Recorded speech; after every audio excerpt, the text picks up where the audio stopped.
Guys, I couldn't remember quite what he was saying. One second. So I wrote the information down real quick because I couldn't remember. Anyway, I wanted to point out that on Saturday we're probably going to go see The Force Awakens, and I'll admit that I thought The Force Awakens is the only movie this year that could have beaten Jurassic World's record, and hats off to Star Wars, but I can't wait to see it.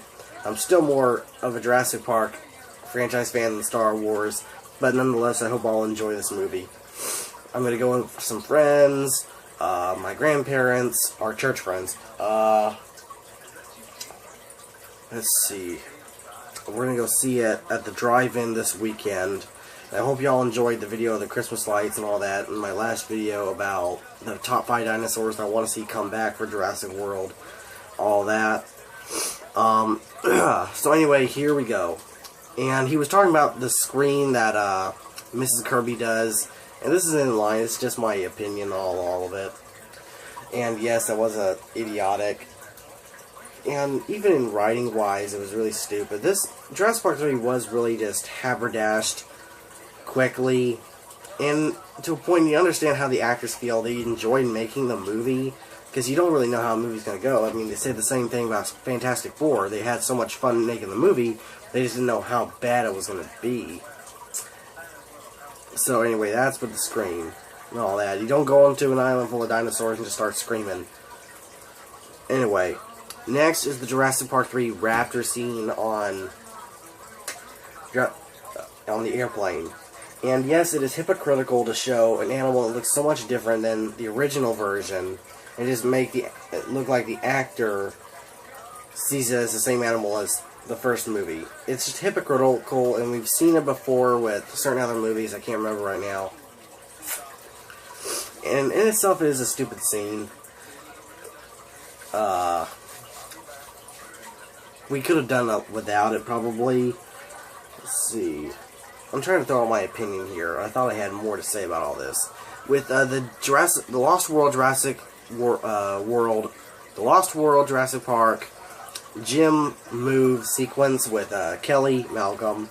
Yeah, it was stupid for her to say, "Hey, you," but at the same time, you gotta think that if it were done right, it would have made more sense. Say if she didn't say anything, and maybe it would have looked better if the raptor was in CGI about to go after him. It would have made more mannerisms and all that, if you know what I mean, because the robot, the animatronic, couldn't produce those kinds of movements, you know, and maybe it would have looked better and the scene would have felt more intense if it were in CGI. And I was just trying to throw that out. The scene is stupid, but I don't think it's that bad. It's not nearly as bad as the other ones, really. And next is the escape, in which, even when I was watching the movie, I thought, this really seems like they were just trying to find a reason for this thing to escape. And afterwards, I was playing around with this little Indominus Rex clay thing I made. I make these little clay models and I play around with them. It's how I get my ideas from my books, stories, and all that. And anyway, and I realized how much cooler it would have been on how it could have escaped. But anyway, I'll go ahead and explain that. It could have escaped out of a quarantine paddock into the main paddock, which is being built. They go into the main paddock because there's no heat signature and they think it's safe. And they're chased out of the main paddock, and since it's not thoroughly built, it just breaks down a wall and escapes. Basically like that. And it seems more intense and more logical. Anyway, just throwing that out. I mean, the whole scene is so... I felt, at the same time, very tense. Like, this is, so... You know, this is really cool. And you get the mood. I'm trying to explain this right. But then, when you get through with the scene, you realize that was kind of dumb. But at the same time, you think it's really cool. That's just nostalgia for me. But anyway... It does kind of play the character's IQ points down when you think about it. It really does make them look like they weren't thinking straight there. It's getting late, so I'm trying to come through with this.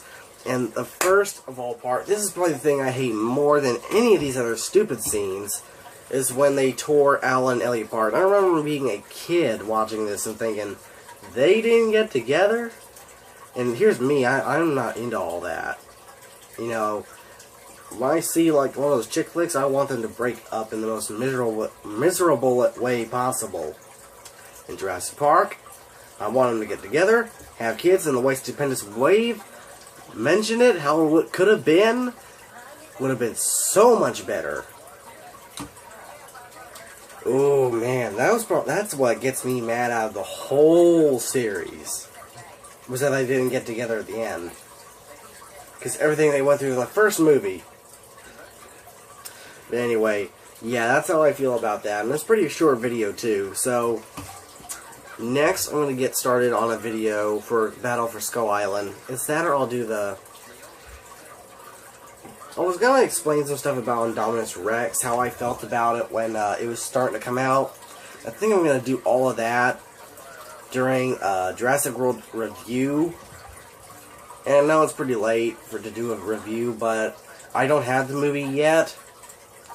I don't have a lot of money, so I didn't buy it early. I bought like the toys and all that because everything was going, and because I could watch the movie on the internet. So I'm gonna do a review afterwards. I'm gonna do like how I felt before, you know, everything leading up. How I've been waiting for this for over a decade. I mean, seriously, I've been waiting for this since like probably about 9 years ago, 2006. So I mean, and how everything started, which actually the Thrasher T-Rex is what started everything. For me, the whole nostalgia. I've already told that story, I think, how I got the Jurassic Park T-Rex. I'm going to explain all that. How I got into the Jurassic Park, being a fan of Jurassic Park. I'm going to do a video on all that. How I got into everything. To be honest, I can thank my dad for Marvel and superheroes and all that. He did do that. And then he left. That got dark. Anyway, I'm going to get on with the next video. Remember to like, comment, subscribe. I hope y'all enjoyed the other videos. Thanks, guys.